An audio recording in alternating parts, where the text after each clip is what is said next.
Lectura del Santo Evangelio según San Lucas. Gloria a ti, Señor.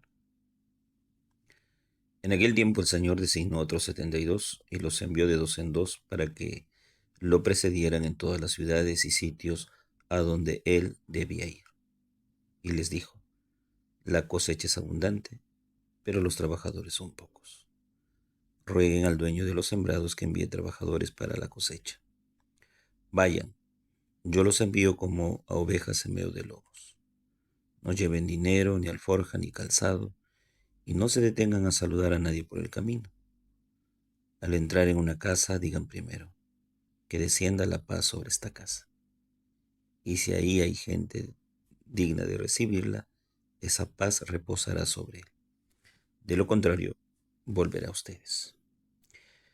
Permanezcan en esa misma casa comiendo y bebiendo lo que haya, porque el que trabaja merece su salario.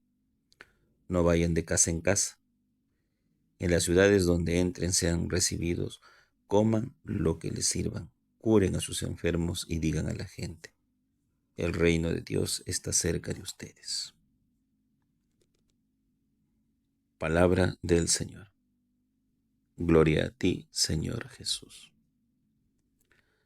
Queridos hermanos, hoy la Iglesia recuerda la memoria de los santos Timoteo y Tito, obispos mártires.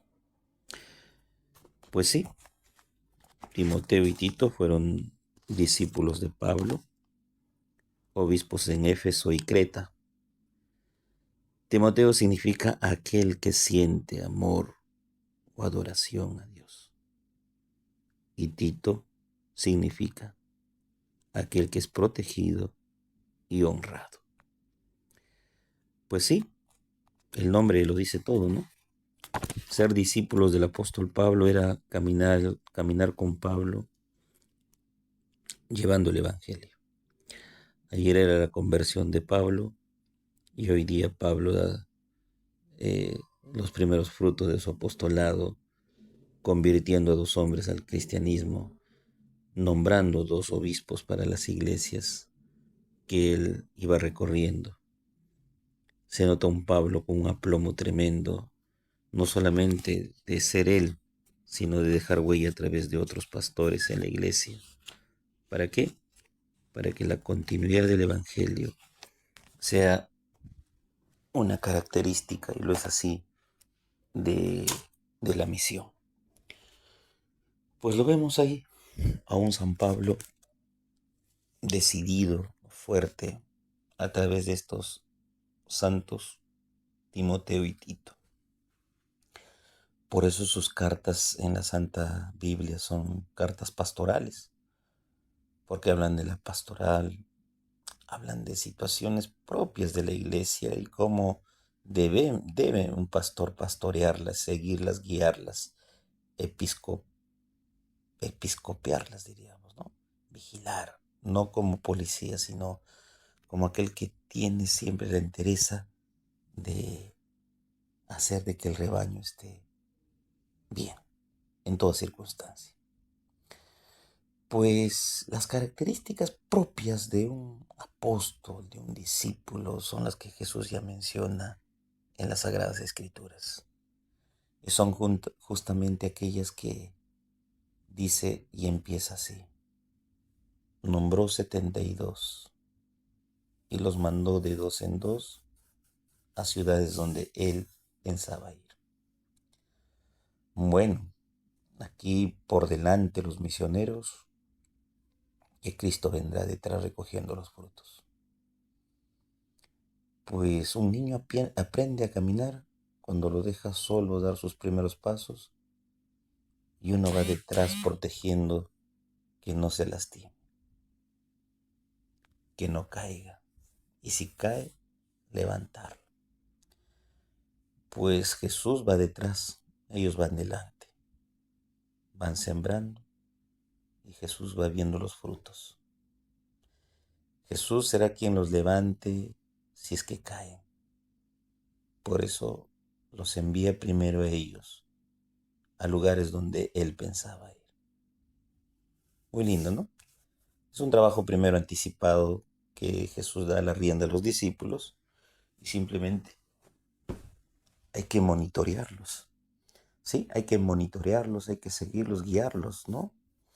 Ese es el trabajo de un obispo. Episcopiar es vigilar.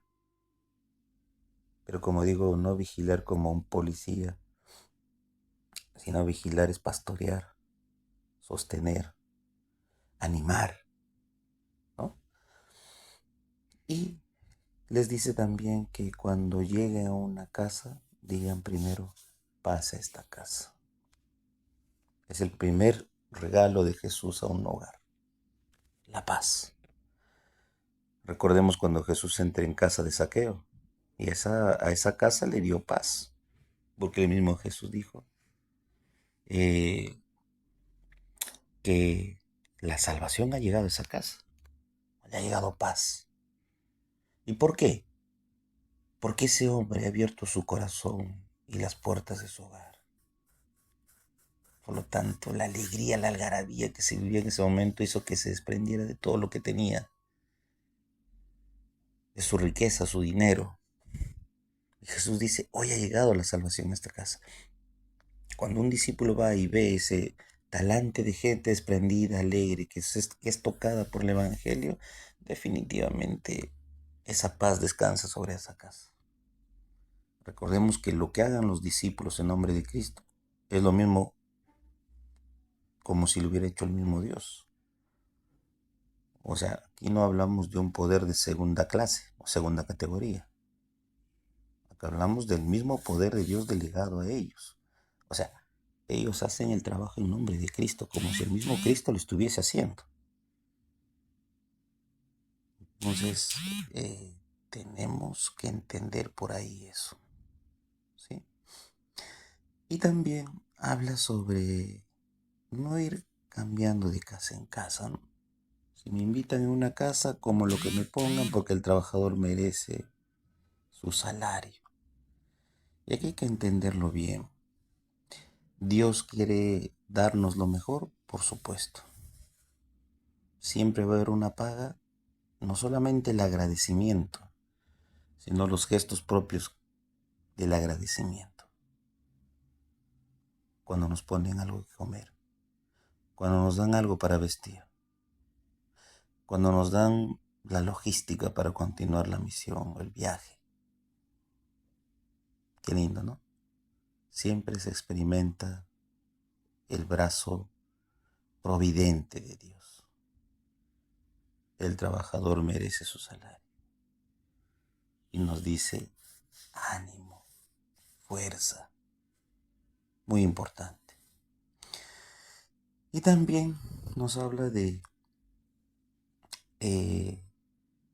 las garantías propias que harán que el trabajo sea efectivo, que es, digan, el reino de Dios está cerca de ustedes. ¿Qué tan cerca? Muy cerca, ahí entre ellos. Esos signos son para entender la cercanía y la llegada del reino. Y dice, curen a sus enfermos. ¿A qué ha venido Dios? ¿A hacer el bien o el mal? El bien. Entonces, curen a los enfermos que haya. Con esto van a reconocer que el reino está cerca de ellos. Eso hacen los apóstoles. Eso hace un discípulo, un enviado. Hoy tenemos que sanar enfermos. Enfermos del corazón, enfermos de la conciencia, enfermos de la cabeza, enfermos en la fe.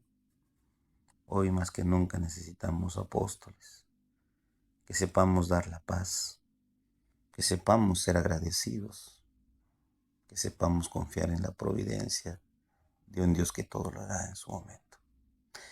El Padre José reza todas las mañanas por ustedes, llévense mi bendición, en el nombre del Padre, del Hijo, Espíritu Santo. Amén. Que tengan un bonito y bendecido día en el Señor.